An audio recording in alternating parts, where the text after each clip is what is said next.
तो मंगलवार के दिन की बात करते हैं। ये वार पलटवार का दिन रहा, क्योंकि जहां पश्चिम में जयंत और अखिलेश गरज रहे थे, तो वहीं पूरब में पीएम मोदी, सीएम योगी विपक्ष पर बरस रहे थे। लेकिन इस वार पलटवार में सबसे ज्यादा चर्चा है तो किसी की, लाल टोपी की, जिसे लेकर पीएम मोदी ने एक चुभता हुआ तीर अखिलेश यादव पर चलाया, तो जवाब में अखिलेश ने भी इनकलाब का नारा देकर पलटवार कर दिया।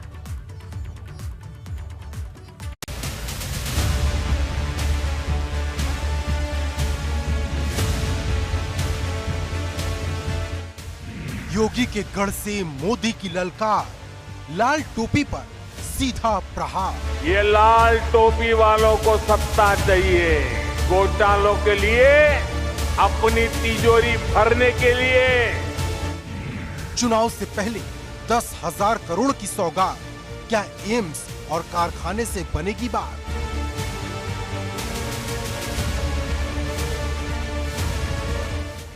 जहां पश्चिम में अखिलेश यादव और जयंत चौधरी भाजपा की किलेबंदी कर रहे थे, वहीं पूरब में पीएम मोदी और सीएम योगी 10,000 करोड़ की सौगात देकर पूर्वांचल में एक नई कहानी लिख रहे थे।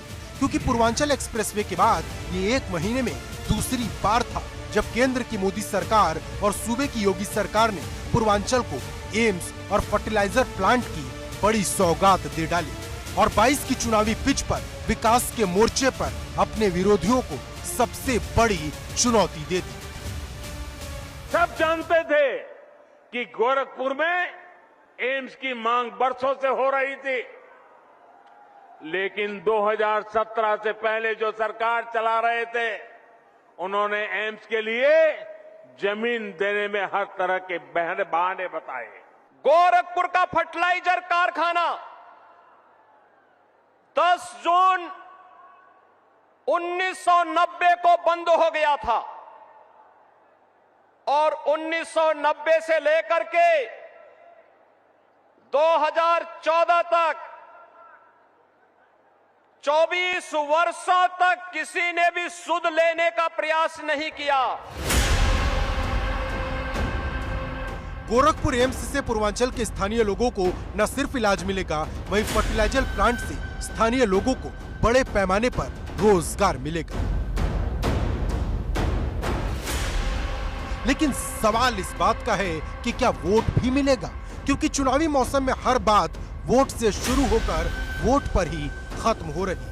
क्योंकि पीएम मोदी आए तो पूर्वांचल को एम्स और कारखाने की सौगात देने, लेकिन लाल टोपी पर ऐसा वार किया कि पूरब से पश्चिम तक सियासी पारा चढ़ गया। पूरा यूपी भली भांति जानता है कि लाल टोपी वालों को लाल बत्ती से मतलब रहा है। उनको आपके दुख तकलीफ से कोई लेना देना नहीं है। ये लाल टोपी वालों को सत्ता चाहिए, घोटालों के लिए, अपनी तिजोरी भरने के लिए, अवैध कब्जों के लिए, माफियाओं को खुली छूट देने के लिए। पीएम मोदी के इस वार का पलटवार करते हुए एक ट्वीट अखिलेश ने भी किया, जिसमें खास तौर पर लाल टोपी शब्द का इस्तेमाल और इनकलाब की हुंकार भरते हुए 22 में बदलाव का नारा एक बार फिर दोहरा दिया।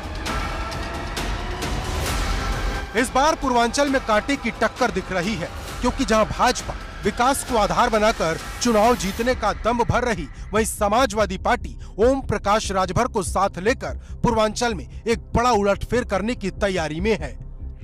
आपको बता दें कि 2017 में पूर्वांचल की 130 सीटों में से भाजपा ने 87 सीटें जीती थी, जबकि सपा को 14 पर जीत मिली थी। मतलब यूपी में भाजपा का कमल खिला तो इसमें पूर्वांचल की भी बड़ी भूमिका थी। लेकिन इस बार हालात बदलने का दावा हो रहा है। 5 साल की एंटी इनकम्बेंसी है, गठबंधन का बदला हुआ आधार है, क्योंकि जो राजभर पिछली बार भाजपा के खेमे में थे, वो पाला बदलकर सपा के साथ आ गए हैं। वहीं अपना दल के भी सपा के साथ, जिससे राजभर और कुर्मी वोट का संतुलन बिगड़ सकता है। अब ये कितना बदलेगा, ये देखना होगा। गोरखपुर से वीरेश पांडे, ABP गंगा।